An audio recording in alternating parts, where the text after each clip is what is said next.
everyone, and welcome to So Very Wrong About Games, a board gaming podcast about board games. With me is my co-host, Michael Walker. How you doing, Walker? Hello. I am Marc Bigney, and happy Victoria Day, Walker. Happy Victoria Day. Or as I celebrate, Journée Nationale des Patriotes, because in Quebec we do not observe Victoria Day.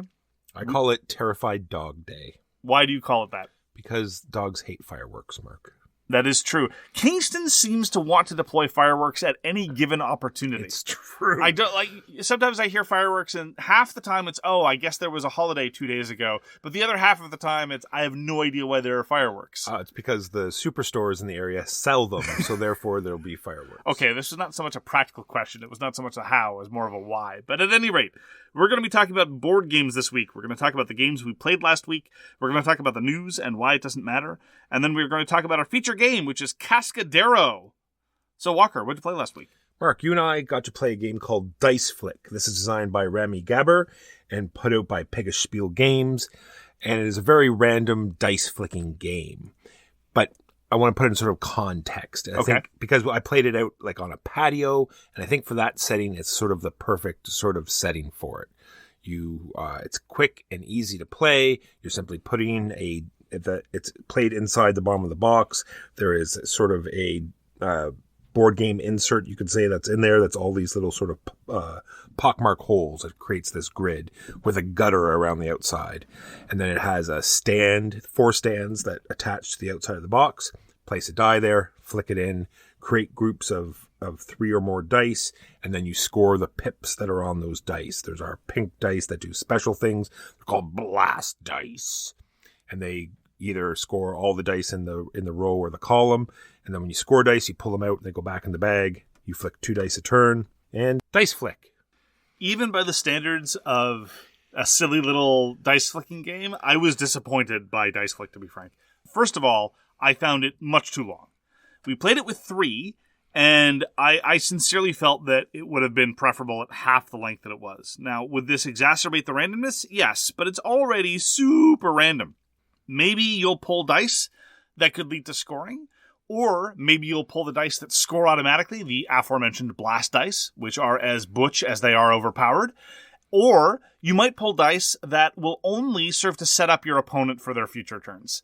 And it was to the point that I actually observed that once Chip the Third guttered a die, and I was thinking, actually that was good, because that die wasn't going to score unless it hit the bullseye in the center, and if he just left it on the board for somebody else, well then they could score, because dice get removed as they score. And so the consequences of missing a shot are not only that you don't get to score, but you are handing points to your opponent, so that exacerbates other areas of luck. It's like what your draw, luck of what the pip is going to show up in the board, luck of what might be left for you from the previous turn, etc., etc., etc. And so I felt that as far as silly little dexterity games go, it wasn't playing to its strengths because it was too long, and I didn't think that the scoring was interesting or that the overall gameplay dynamics were particularly good. I agree with you that it seems ideally suited for a sort of patio-type environment because there are no cards to fly away. Nothing will blow that, so I was going to bring that up after you had finished. Yeah, because like I said, there's many games that you can play outside, many card games, but I mean, like, for, any wind or anything else, everything's heavy, everything's in the box.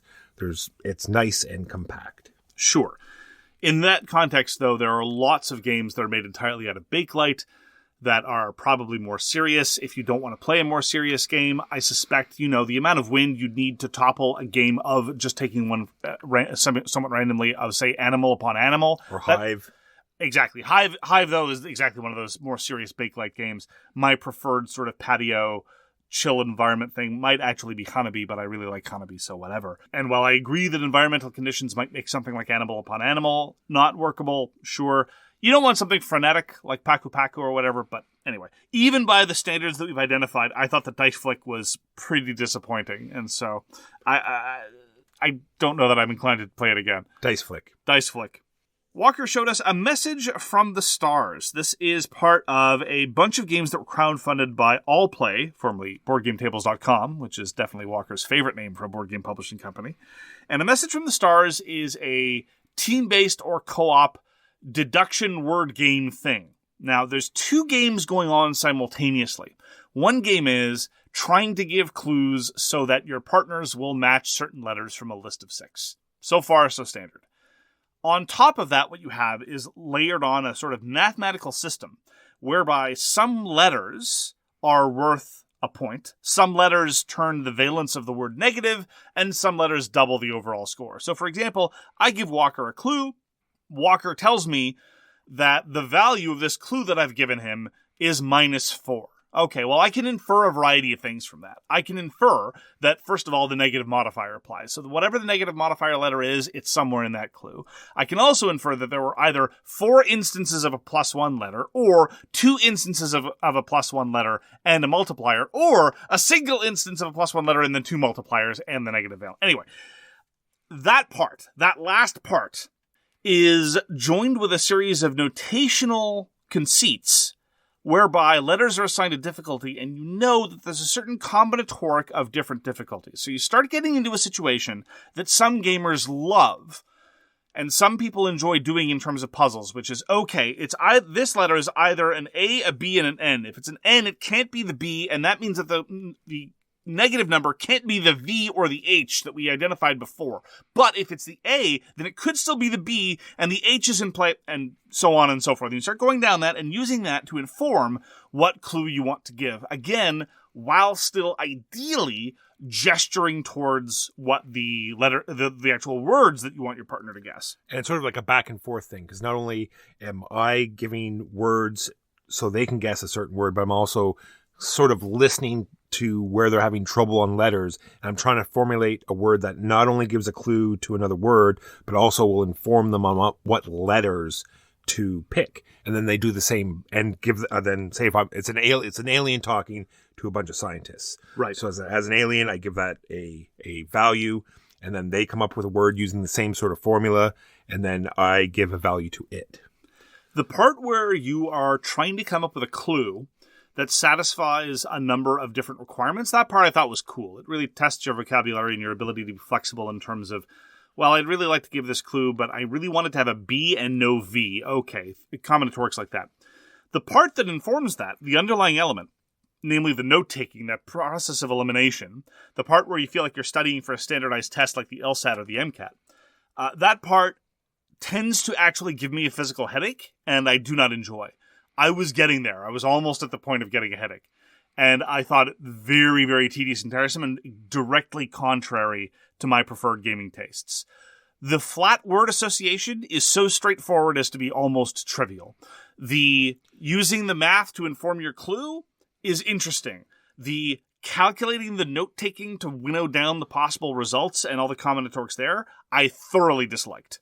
So there are 3 columns of words. I think there's about 6 words per column. Yes. And you get 1 chance at each column because there's only 4 rounds in the game. So it doesn't dictate how you play in the rule book, but it seems obvious that your first 3 clues should be the first 3 columns. Yeah, so one per column, and then the 4th clue, we've sort of figured out that should be to lock down the last of the letters for the cipher, right? Because there's no way that you would give a clue in the 4th, because which column is it going to be for, right? You have no idea. I could imagine different groups reaching different conclusions, but that is very much what we assumed, yes. So I push back slightly against the trivial part, because you have 1 chance to sort of figure out a word for each column. I know a lot of them are different, but there is a little bit there. The process of coming up with the solutions, it was just entirely straightforward.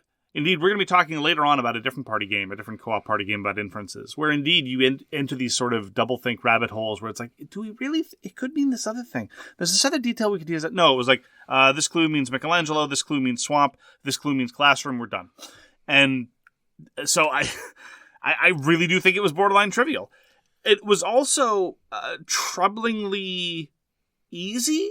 I say that I had a great deal of difficulty with the note-taking. I confess that Huey did a lot of the work there in terms of just winnowing down the possibilities. But on our first try out the gate, we achieved an almost perfect score. We were 1 shy of a perfect score. And so I wonder what the horizons are, because you claim that there are no difficulty levels. Well, that's what I mean. Yeah, that's the problem I was going to bring up at the end, because we played it a second time after the stream and got a perfect score. So I agree with you. The difficulty level is going to be odd. I'm thinking that you can, because one of the sort of inferences is that the difficult letters, the red letters, there can only be 1 total. So I'm wondering if you just take that hurdle out and have more than 1, that would make it more difficult. Maybe, I don't know. I'm going to check the rulebook again and see if there's a way to make it more difficult. But as it plays right now, it seems as though gamers that are used to these word type association and or ciphers, because this is right up Sidewinder's alley. Yes. She's pretty well just, even though you said that Huey was taking the notes and leading forward, he was left in the dust and had no idea. She like figured out most of the letters, after the first word. So definitely she enjoyed it. It was right up her alley like I knew it would. That's why I sort of said, we need to play this because I know you're going to like it. Right. So I hope there is a way to make it more difficult. As I say, it doesn't surprise me that it has an audience, and indeed that audience is Sidewinder. But I felt that what it added when compared to Codenames, Just One, So Clover, you name it, was very much not to my taste. It is literally the kind of one of the kinds of puzzles that I detest that is sometimes instantiated in board games and video games. And so I found it very tiresome from that perspective. But if you do enjoy that kind of puzzle, that kind of series of deductions, then A Message from the Stars might be right up your alley. So there you go. Message from the Stars. So another game that was sort of tacked on to that crowdfunding thing. So there was Through the Desert, and the two games tacked on was A Message from the Stars, and the last one was Switchbacks. So these two games I did not hold high hopes for because I have this sort of predisposition of games that are tacked on that the publisher and or the designers don't feel they're strong enough to stand on their own. And then I read the rule book for Switchbacks, and I came up with a positive thing to say, Mark. Did you now? So, Mark, the designer of No Thanks, Thorsten Gimler, let's pretend he gets the complete rights to No Thanks back. Mm-hmm. Not that you might have them already. He's decided he's never going to publish it again. And he lines up sort of his lineage that never again will No Thanks be published. And then he makes an active play to collect all of the existing ones that haven't been sold and ones that have been sold and burns them all. There's no way to get No Thanks. Then I might say, hey, check out this game called Switchbacks. It might be okay. The key sin that Switchbacks commits, I think, in terms of design is that No Thanks works because the cards are all public. And you don't know for a fact that a given card will enter the game because a small number have been buried. But if it enters the game, then in theory, everyone on the table might get a chance to interact with it in some way. And that drives a lot of the tension. If a 17 comes up and you know that the 17 is strictly advantageous for some other player, that drives the difficult decisions on your part about how to react on that basis. Or if you know that a certain card will become advantageous if you acquire some other card which is not yet advantageous, you start worrying about whether or not you're going to acquire that. If everybody had a private hand of cards, No Thanks wouldn't work. Enter Switchbacks. There's this spatial element which is not particularly interesting. You score a chain if it is the case there are 4 or more contiguous tiles of ascending or descending number, but you don't know who's going to draw those tiles. Switchbacks. Yeah, maybe if they were square tiles, then there would be a little more pressure, but they're like hexagons, so well, you can almost link anything that you want. Well, that would make more opportunities for trivial blocking. It's already almost trivial to block somebody because you might just have pulled the tile that they desperately needed and you just send it off to the other side of the board and no one's the wiser. Yeah. And then there's the possibility of just drawing a tile that connects to an already existing chain, in which case, hey, points for nothing. And those are the two prongs of Switchbacks scoring. Either trying to set up your own chain, in which case, who knows who's going to draw the tiles that need to come out of the system. Even if they exist in the system, they might have been buried at the outset. Or someone might just draw tiles. The majority of my points in Switchbacks came from just pulling tiles that were already part of completed chains that other people had already completed. Free points. No pressure, no decision-making. Yeah. There you go. Yeah, new from the rulebook that Switchbacks was not to my taste. Switchbacks. From Allplay. Finished my game of Mage Knight the board game, and this was a reminder that Mage Knight, despite the fact that it is so different from a lot of the overland fantasy adventures of yore, it has one of the core elements that I don't object to, but I'm very, very bad at, and that is the gut check. The trying to figure out when you're ready to go after the boss. Because in order to satisfy the victory conditions in most Mage Knight scenarios, conquest is one of the most common ones. You have to go and sack a certain number of cities. And all that you know is that it has a whack of enemies. You may know their stats, you may not know their stats leading up to your preparations. But the upshot is that the system is sufficiently complicated that I cannot personally run through an entire combat in my head as to what the immediate consequences are going to be when I'm fighting 2 or 3 of these very strong enemies. Even if you're playing co-op, it gets even more difficult to parse out because that increases the volume of enemies that you have to kill. And when you collaboratively assault a city, the enemies are handed out at random. You decide in advance how many each player is going to take, and then they're doled out at random. So it just makes it so that the system is so full of so many variables that I can't immediately process what's going on. So you have to react on kind of an intuitive, vibey level about when you're ready to go sack a city. I never think I'm ready to do anything. I'm a perpetual man-child. I don't think I'm capable. I don't think I'm able. I don't think I'm good enough, smart enough, and I don't think that people like me. And so there's this prospect of like, oh, here's the city comes up. It's got 2 white enemies, a gray enemy, and a purple enemy. It's like, oh, I can't touch that. It doesn't matter what level I am in Mage Knight. I never think I'm able to do anything. On a turn when I look at my hand, and I can look at a dragon, and I know it's one specific set of stats, I'm like, I guess I could maybe... and that's usually as far as I go. This isn't a knock on the game. This is just about me being too conservative. And so the final round of our co-op Blitz Conquest scenario came up. And I said, yeah, we're never going to win, but maybe we'll be able to sack the first lower level city. This is especially true because my partner was on the other side of the map, kind of hemmed in by mountains and forests. And forests are not a good thing to be hemmed in by at night in Mage Knight. So we go and sack the city. We sacked the city without taking a single wound and without activating about half the units that we thought we were going to activate. So then we start looking at the other cities, like, are we? My partner's like, I've only got one hand left. I'm like, okay, so there's no chance that this can happen. Maybe I could go kill we sacked the second city. Nice. And so it was very satisfying. It was definitely a down to the wire victory, but this was just an emphasis that very much like the old style fantasy adventures of yore, it's going to be about when do you think you're ready to force the end game. And I never think I'm ready to force the end game. But sometimes you end up surprising. It was a great sort of climactic finish for Mage Knight, the board game. And it was a great experience. Still one of our perennial favorites in the genre. Pretty dense, but again, it helps to have somebody there that's willing to run all the different adventure sites, what they're called. It's like, okay, well, here's the difference between a town and a monastery. Here's the difference between a maze and a labyrinth. Here's the difference between ruins and a dungeon. Exactly. It's like, oh, this doesn't get flipped up yet because it's night. When it comes daytime, it'll be flipped up. When it gets, oh, well, this is a city. Cities, they always get flipped up next week because, they're cities. Oh, rampaging monsters always face up. No. That rampaging monster doesn't go chase you because there's a wall in the way, etc., etc., etc. The core elements, though, I'm always surprised. Every time I teach Mage Knight, the board game, I'm always like, okay, well, here are the core elements, and we're done? Oh, we're done. Okay. Time to get started.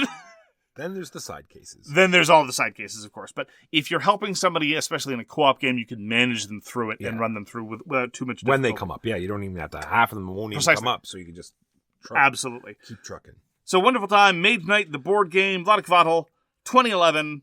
Apparently, they were still publishing board games back then. I thought the board games were invented in 2014, but apparently that's what I heard. Yeah. Weird. Lastly, for me, we streamed Leviathan Wild. This is designed by Justin Kemppainen and published by Moon Crab Games. And I'm blown away by how they've tweaked the difficulty level, because this one brought us right to the brink, Mark. We 2 people had died. The last person was like, they were touching but not quite crossed over, and the creature went down, and we won at the very last second. Great times were had by all. This was like a giant beholder with all these tentacles and had this eye open, eye shut sort of mechanism. So you had to pop it in the eye and it would close, and then you had to do some other things to make it open its eye again, and then you could do damage again. Anyway, great game. Leviathan Wild. You're jumping all over these giant titans, breaking crystals, and trying to uncorrupt them while not trying to get corrupt yourself. If you lose the game due to corruption, are you then rewarded with a seat on the U.S. Supreme Court? Yikes, we keep it topical. You showed us Priorities. Priorities is designed by one of my favorite designers, Uncredited. They do great work. Oh, man, so many games by those guys. Very prolific, yeah.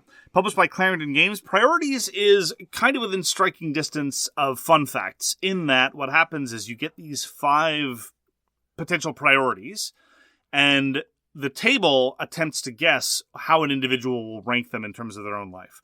And I got to learn that my friends think that I might value checklists over physical contact. And this is definitely, that's a vibe. That's a, learning that your friends think that you might be some sort of inhuman robot. These are things you learn. The key difficulty I have with priorities is there are two ways to play. One of them, the default way, which is how we ended up playing and we almost immediately regretted it, was that every card that is exactly in the right rank, you get to score. Every card that is not in exactly the right rank, you don't get to score. So say for the sake of argument, I rank something 1, 2, 3, 4, 5, and the table ranks it 1, 3, 2, 4, 5. So pretty close. You just inverted two things. Well, guess what? That means you score 1 out of 5. The rest are off. And so, that's kind of weird. And on top of that, the way you score cards is that every card has a letter on it, and you try to spell priorities faster than the non-score pile scores priorities. The alternative way is you just score points based on the proximity of your answer to what their actual ranking was. So if you're 1 off, you don't have that problem. It was okay. I mean, I think I prefer it to Fun Facts because the topics do actually lead to slightly more interesting discussion insofar as they don't all have to be numerical in nature. Instead of weird circumlocutions that Fun Facts resorts to, like, for example, if we wanted to evaluate somebody's feelings with respect to checklists, Fun Facts would say, on a scale of 1 to 100, how much do you like checklists? Which is kind of stupid. But you put checklists up on a slate with, say, body hair. Or kittens. Or kittens, and you start wondering, oh, okay, well, I mean, obviously kittens win over checklists, but, well, I am allergic. Anyway, I guess it depends on the kitten. There you go. Can the kitten do a checklist? I don't know. Are kittens on the checklist? We'll have to or check kittens that checklist themselves. We're gonna have to follow up on this. Yeah. So priorities was fine. Yeah, I didn't mind it. You get 5 cards. One person writes down the order in which they want to. Everyone else has to try to put it into the right order. We have another game coming that's sort of like that, so maybe that one will be better. We'll see. Further news as to party association games. Played 2 more sessions of Word Traveler by Dagenais-Lespérance, published by Office Dog. This is a review copy we got from the publisher, and I'm really souring on Word Traveler by virtue of the problems that I had with it last time. Namely, you can accidentally score more points than you were aiming to score. And indeed, that happened to me one of those rounds. I scored more points because people went off in weird directions. Parenthetically, this is not the fault of Word Traveler. But I was consistently amazed at Louis' thought processes. I was utterly unable to parse how he would issue priorities. For example, you could put 4 clues onto a certain direction, and he'd point to a building and say, striking is one of the clues. That has some striking architecture. And then someone else might point out, yes, but that matches one of the 4 words. The other 3 words don't apply at all. And he'll say, that's true. It is striking architecture, though. I think we should go with that one. But it matches one of the 4 words. What about the other 3 words? Like, yeah, but it's striking. I feel good about that one. Endless repeat. Another example was in comparison between a lucky cat figurine and a ginkgo leaf. He points to the figurine and say, well, they're not particularly mechanical. So one of the clues was not mechanical. It's a figurine. It's not very mechanical. As compared to a ginkgo leaf? Utterly wild. Some of these were clues that I gave. Some of them weren't clues that I gave. And the cats very oftenly are waving. I know. I know. That at least I will grant him that he might not be familiar with the automatically waving lucky cats. True. But anyway, setting all that aside, that is not the fault of Word Traveler. But in Word Traveler, on a couple of rounds, we just picked up a whole bunch of points by accident. Because that's the way the scoring works.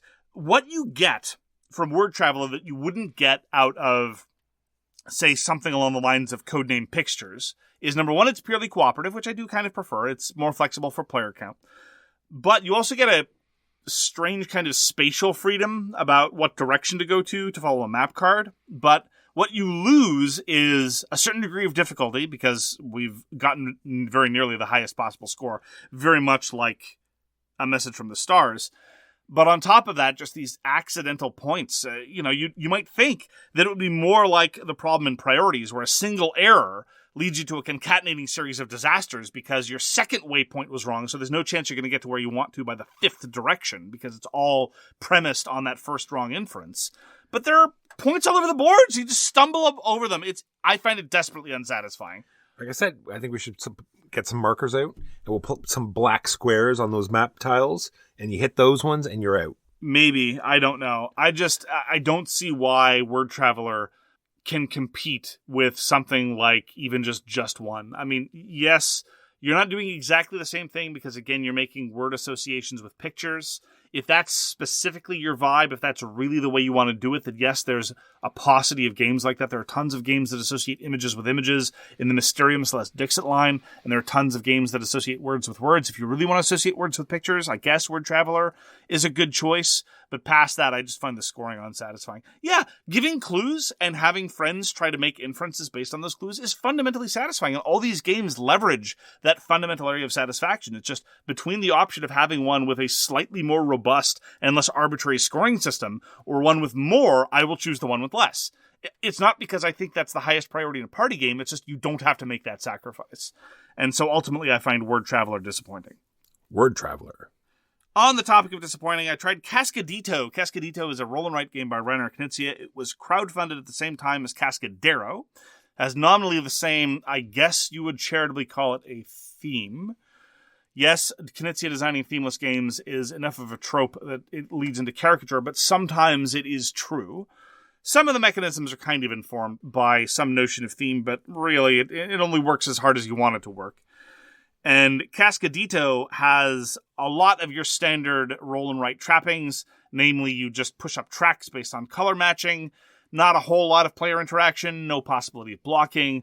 It has a little bit more player interaction than none because you're drafting dice, so there's something on a couple of occasions. I did look over and see what my opponents needed and figured, well, it makes no never mind to me, so I guess I'll take the one that they might want. And then they frequently got where they wanted to go anyway, but Spoils it. I was contemplating this today, whether that Reiner Knizia has boiled down this roll and write genre to what Cascadero is. More, we'll talk about that later. Sure.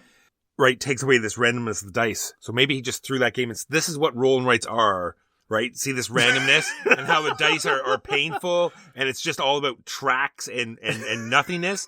And then, and now you're going to play a real game. Well, what's strange is that Reiner Knizia, in a very real way, is the hipster of roll and writes. He was doing roll and writes in the late 90s and the early aughts before Welcome to was ever conceived. You know, the Take It Easy games and all that other stuff, and he's been doing similar versions of dice games. He's even designed roll and writes that aren't really roll and writes, but in point of fact, auction games that look like roll and writes. I'm thinking specifically about Medici, the roll and write, and some other things. It's bizarre. It's like it's almost marketing now for him. I don't get it. Anyway, Cascadito is very much like a traditional roll and write in that it's pretty abstracted, not really any player interaction, pretty pointless. I didn't really see the appeal, but it was quick at least, and there is some variation. There are 4 possible maps. They are slightly different, but at the end of the day, not particularly different. Anyway, Cascadito, Reiner Knizia, published by Bitewing Games. It's small. It's small and it's whittle. It's whittle and it's quick. But that's really all that there is to recommend it, I'd say. So those are the games we played last week. Now on to the news and why it doesn't matter. So, Barony is one of your favorite games, Walker. It is. I'm sure you saw this as well. Would you I like did. to tell us about Barony? Well, Marc-André is the designer, and Grail Games is now working on a new edition of Barony. Barony that came out in 2015. I love Barony. This is going to have new art, and it's going to include the expansion, Sorcery, and it's going to be on crowdfunding. So, if you never played Barony, this might be a good way to get in. Other reprint news, Splotter is going to be reprinting Indonesia. As they've been doing of late, they did this in the past with their various editions of Antiquity. They are going to be fiddling with the components a bit. This time they're going to be changing the map and changing the wooden components. Indonesia is probably my least favorite Splotter other than Horseless Carriage. I don't dislike it strongly. It just leans a little bit more into the let's build some chaining infrastructure, borderline pick up and deliver vibes in a way that I don't quite like. But it, like every other Splotter game, is a wonder of lots of gameplay options with relatively few rules and very, very good at what it does. So if you're at all inclined towards giving Indonesia a try, you will have another chance, because in addition to being very, very expensive, Indonesia for the past few years has been very heavily out of print. So I'm always in favor of more Splotter games in the market. I think Splotter has a very excellent niche, and I am in favor of them getting lots of success. Uwe Rosenberg is putting out a new game. It's going to be co-designed with Tito Lorenz, and Spiele going to be publishing it. And it's called Black Forest. So it looks very interesting. Schwarzwald. Yeah, just so. Polish publisher, Board and Dice. Apparently they have this, when I was reading it, it's like, oh, they have this whole side quest line. I've never heard of any of them. But anyway, they're putting out a Frostpunk game. So it's going to be like sort of a pared down version of the giant solo or cooperative game that is Frostpunk. This will be a much smaller, compact type Frostpunk game. I would hope so. It's hard to get much bigger. Speaking of small and compact, Button Shy is putting out a Walking Dead game. It's called Walking Dead Surrounded. So if you're into zombie games and Button Shy games, this will be for you. We like Aquatica. Aquatica is going to have a new expansion called Coral Reefs. More is always better with Aquatica. We liked Oathsworn. The people of Oathsworn are putting out a new game. This is called Avalon, the Riven Vale. Who knows? Will it be as good as Oathsworn? It would be difficult, but I can hope.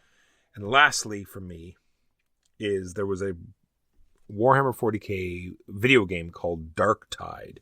And now they're going to get a miniature game. And it looks promising. It looks like there's a lot more to it than what we've seen Games Workshop, come out with lately in their board game things. Like, oh, here's a map with some squares and some dice. It's a board game that you will buy to get the miniatures and pull them out and sell the rest. This looks like there's actually some teeth to it. So I'm looking forward to looking into this more. Dark Tide, the miniature game.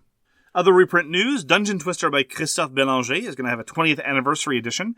It is going to have built in the Paladin and Dragons expansion, as well as the 3 and 4 players expansion. These are the first 2 expansions from the original line of Dungeon Twister. I'm a little bit disappointed that they decided to go this route. I personally think that they ought to have expanded on Dungeon Twister 2, The Prison.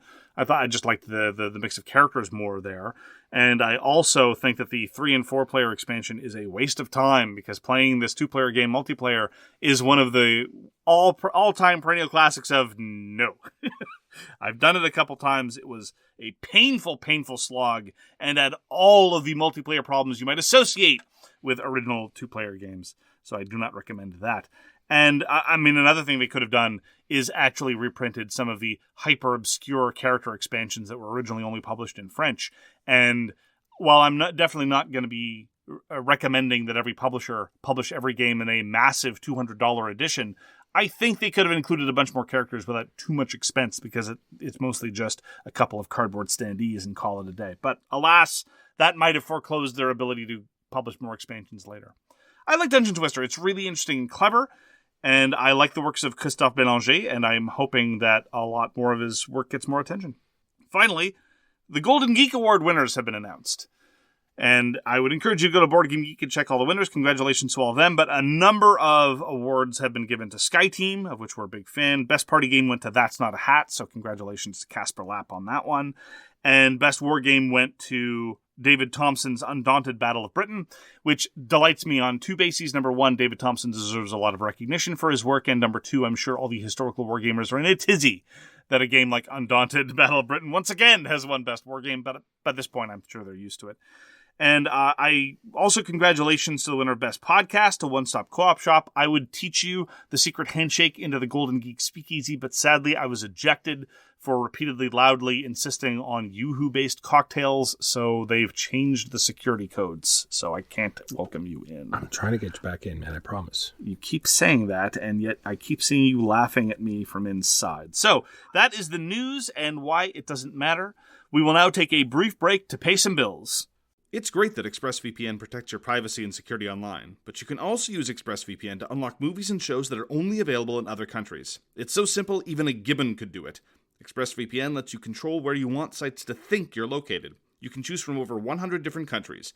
I've been using ExpressVPN to check out Sympathy for Mr. Vengeance on South Korean Netflix, Friends and the American version of The Office on UK Netflix, back to Canada for Sound of Metal, and luxuriating in the one and only Tim Riggins with US Netflix and Friday Night Lights. But it's not just Netflix. ExpressVPN works with any streaming service. Hulu, BBC iPlayer, YouTube, you name it. There are hundreds of VPNs out there, but the reason I love ExpressVPN is because it is so fast and unobtrusive. It also works on all your devices, phones, media consoles, smart TVs, and more. So if you want to get access to hundreds of new shows, use my link right now, expressvpn.com/SoWrongGames, and you can get an extra 3 months of ExpressVPN for free. That's expressvpn.com/SoWrongGames. And we're back. On to our feature game, Cascadero. Cascadero was designed by Reiner Knizia, published by Bitewing Games pursuant to successful crowdfunding. Reiner Knizia is definitely a man who has designed games. I will focus on specifically his tile-laying games because Cascadero is fundamentally a tile-laying game. In the span of, and every time I look at these numbers and this story, I cannot believe it, between 1997 and 1999, Reiner Knizia designed and had published Tigers and Euphrates, Samurai, Through the Desert, and Stevenson's Rocket. Oh my goodness, Walker. I would also point out that many years later, Blue Lagoon was published in 2018, which is also an excellent tile-laying game. And to this lineage, Cascadero aspires to join. Walker, why don't you give us an unhelpful summary about what one does in Cascadero? You place a horsey. There you go. You place a horsey.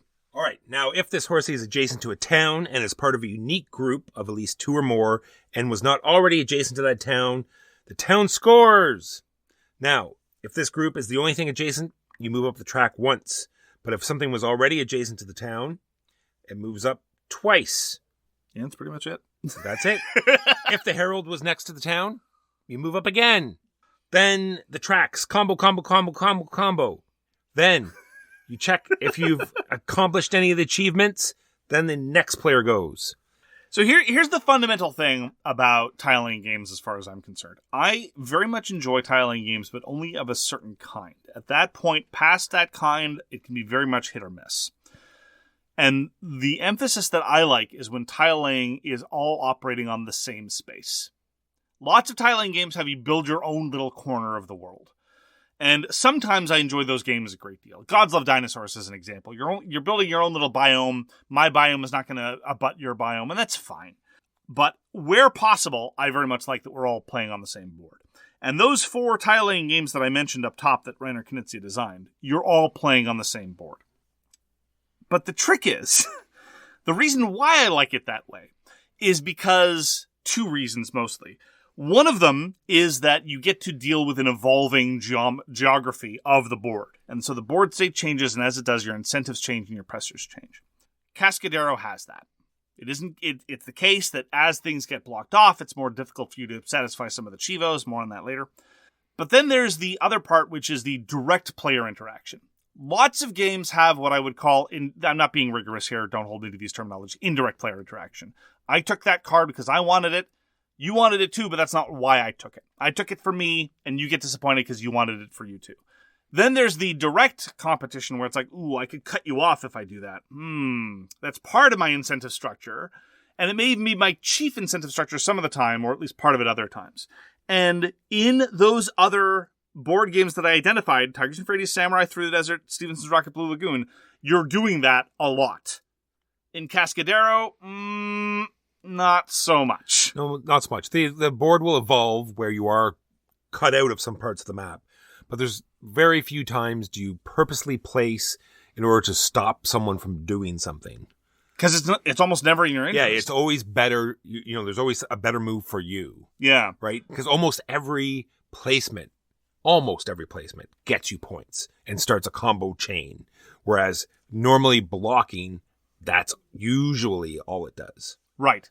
And I would quibble just a bit. Not so much gives you points, but it lets you advance on a track. Correct. Gives you something, which may or may not be points. It may be other things. I agree. And the reason why I'm harping on about this and trying to explain the distinction is because there is player interaction in Cascadero. And usually in a game that looks like Cascadero and works out like Cascadero, there's going to be lots of blocking and competition for spaces and so forth. Not really in Cascadero. The incentive structure actually is such that in many ways you're better to draft off someone else's actions. But that doesn't inform the first player's action. Again, as Walker identified, if I'm scoring a city and somebody else has already touched that city, I get to score that city somewhat better than I would have otherwise. Is that a reason for someone else to avoid it? Does that inform their decisions at all? Not at all. It's just part of the evolving geography of the board. So yeah, I get to deal with a changing board state. That's good. Yeah, because once you wait for someone else to touch a city, then they're going to wait for you to, it's like a back and forth thing. It's not as though it's always going to benefit one player. Exactly. But again, these are just incidental to the calculus of every individual player. I am dealing with a board state that evolves. Its evolution and the process of its evolution may be transparent to me, but my decisions are not driven by what board state I am leaving for other players the overwhelming majority of the time. And in this way, I find it frustrating when compared to other games that are very, very similar to it. Among them, many games by Reiner Knizia. To stress, I enjoy Cascadero enough. It's okay. It's pretty good.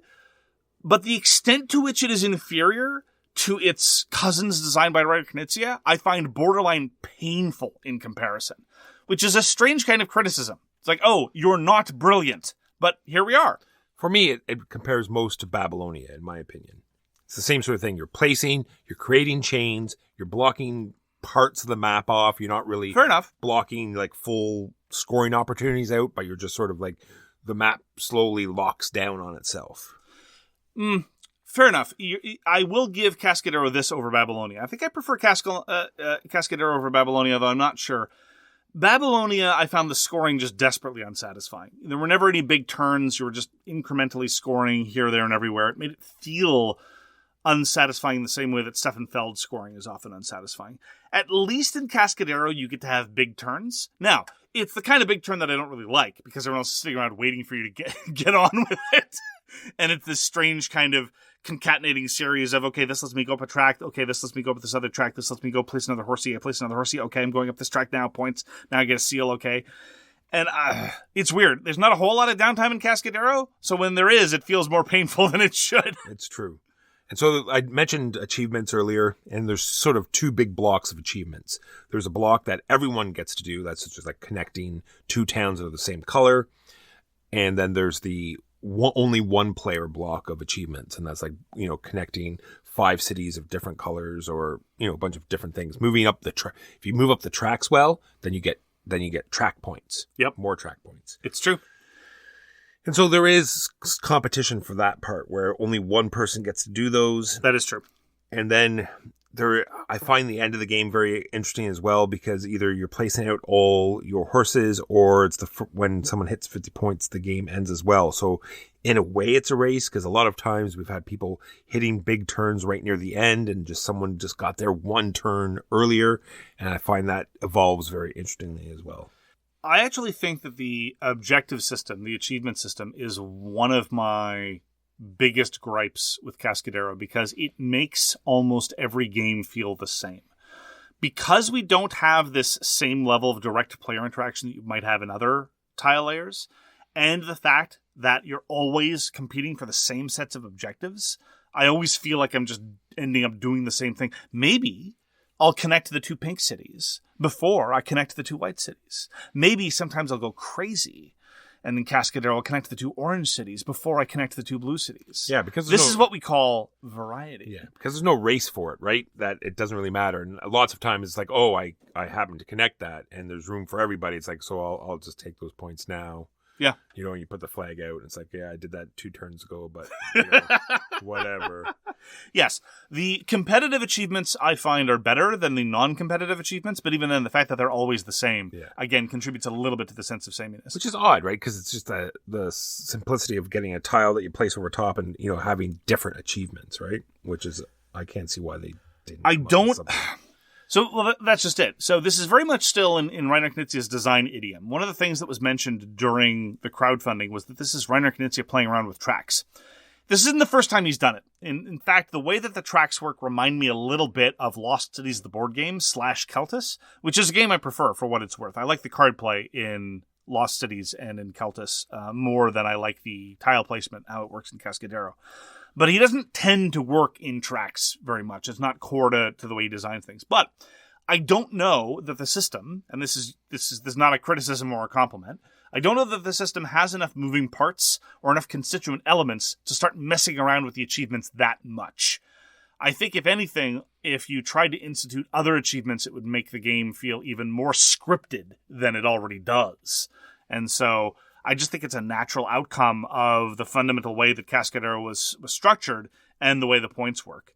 And it's just, again, I can't, especially returning to Through the Desert, which I keep meaning to do more often than I do. Every game feels very different from each other, despite the fact that the scoring in Through the Desert, if anything, is simpler than the scoring in Cascadero. Most everything in Through the Desert is simpler than Cascadero. Of course, Through the Desert is simpler than most games. Some games you're going to push hard and make big enclosures. Sometimes that's not possible. Sometimes you're going to have a whole bunch of evenly spaced caravans. Sometimes you won't. Sometimes you're going to try to really blow out the point majority for the caravans. Sometimes you won't, etc., etc. Like, these are elements of texture that are informed by who blocks blocks you, how they block you, what other people are pushing for, etc. Whereas every time I play Cascadero, it's like, all right, I've got my checklist. Let's avoid physical contact and go through the checklist. Yeah, there's very few. Like there was one time in that last game we just played as well. Marc is right beside this point scoring thing, and so if I move beside it, that will force his hand to take those 3 points. Right. And it's just like, well, then he'll just get the 3 points. Yeah. Which Yeah. Pressure moves like that make sense all the time in Through the Desert, in Tiger St. Euphrates, in Samurai, all these other excellent tile laying games. You can do that, and it makes sense for you. There are incentives you can pursue, and you can engage in pressure plays. In Cascadero, it's all purely deterministic. You're only placing one horsey, that's part of it. And indeed, I remember exactly the situations. Like, okay, well, where am I being pressured? Absolutely nowhere. All right, go through the checklist then. It's just... I don't get that sensation when playing other tiling games. So back a little bit to the tracks. There is one interesting part about the tracks, and there's these forbidden spaces.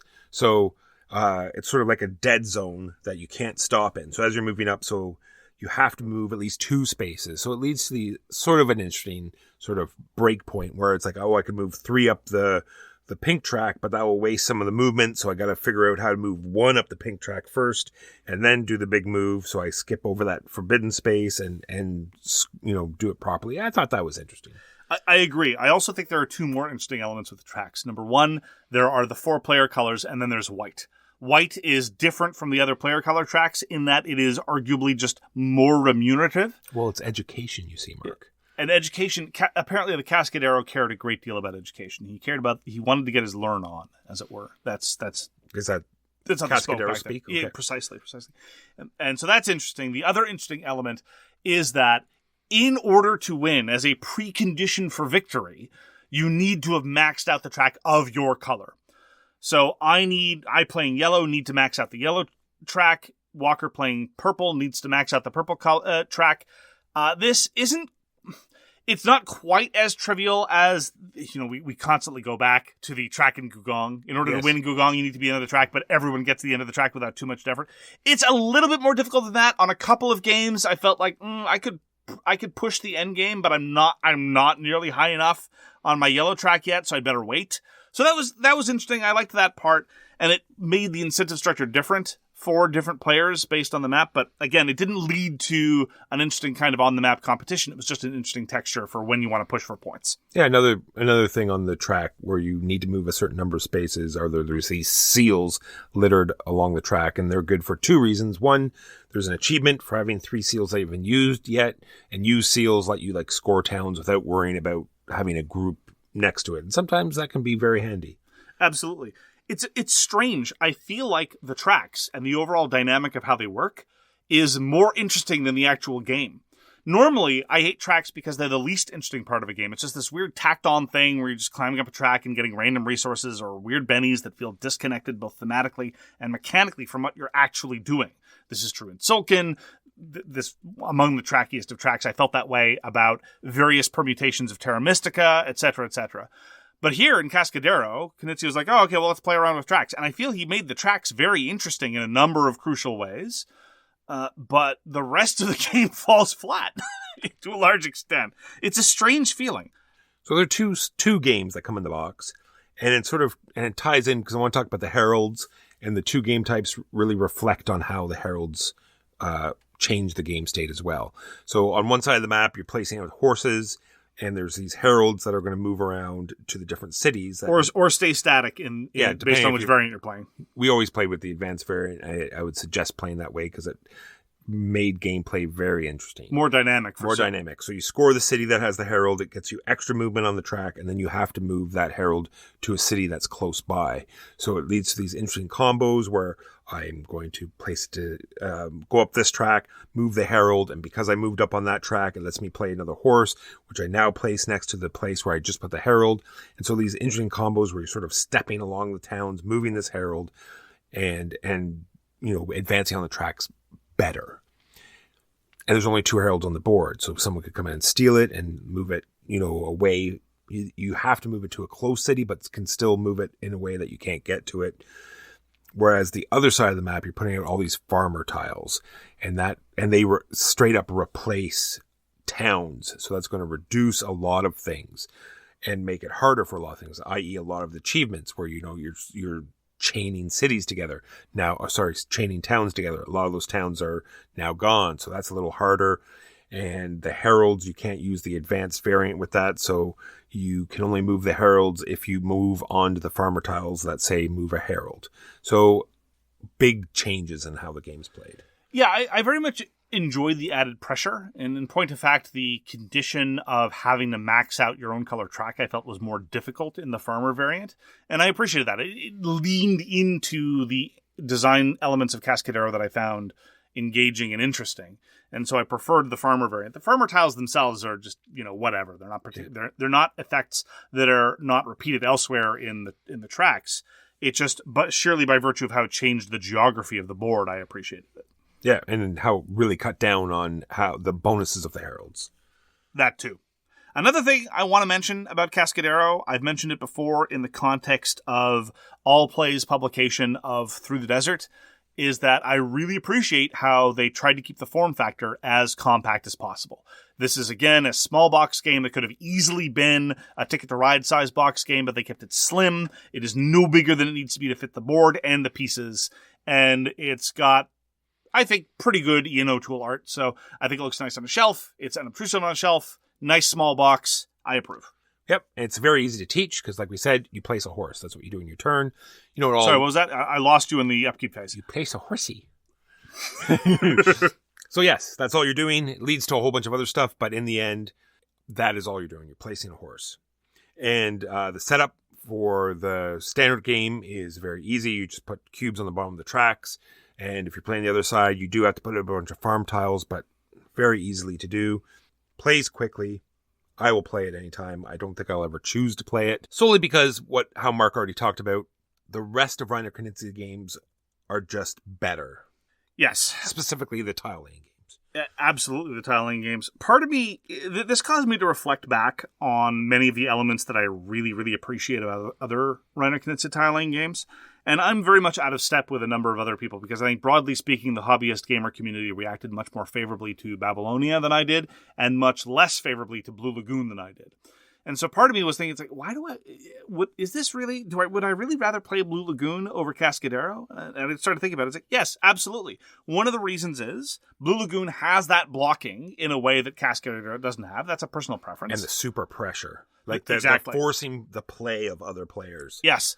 And on top of that, Blue Lagoon has that wonderful 2-act structure whereby you place out your villages in the first round and all your various discs, and then you remove them all and you start again. And so you have a strategic horizon on top of the tactical horizon, and there's a dynamism that Cascadero just flatly doesn't have. And this dynamism, this element of pressure, of evolving, of reacting to a changing board state, this is the hallmark to me of a top-tier Euro tile-laying game, and it exists in spades in so much of other places in Reiner Knizia's catalog that is just not repeated in Cascadero. How could you make a tile-laying game where you're all playing on the same board with relatively constrained geography and make it feel so much like multiplayer solitaire? It's almost amazing. Well, this is what I'm getting back to. Is this his take on what he feels roll and write is, right? It's this solitaire going up tracks, combo, yep, with no real pressure. Yeah. It's really a shame because, as I say, I like what was done with the tracks, but that's kind of damning with faint praise because generally I don't approve of tracks. And Cascadero could have been, another fabulous Reiner Knizia tiling game, because even though I'm not huge into Babylonia, it's still a very good design. And I have to say, despite the fact that I don't strongly dislike it, I'm sounding mostly negative because I am, but most of this is in comparison. Yes. Cascadero's okay. Just, I can think of half a dozen other Reiner Knizia games that I'd rather play. Exactly. So that's going to do it for this week. Thank you very much for joining us for So Very Wrong About Games. If you'd like to get in touch with us, I don't know why you would, but if you would, you can find all our contact information on SoWrongGames.com. We read everything you send us, so we'll get back to you if we can. I apologize, I'm a little bit behind on correspondence. Dear patrons, please, a little bit of patience. I'm going to be trying to crawl out of the mountain of over 2 emails this week. Thank you very much for your forbearance. Thank you for deciding to spend some time with us. We hope to see you again soon. Peace! You've been listening to So Very Wrong About Games, produced by Michael Walker and edited by Marc Bickney. Special thanks goes to What Does It Eat for generously allowing us to use their most excellent song, FOS, as our theme. You can find them at whatdoesiteat.com. You can reach us by email at soverywrongaboutgames@gmail.com or on Twitter at SoWrongGames. Thanks very much, see you next time, and always, try to be right, but remember you are so very wrong.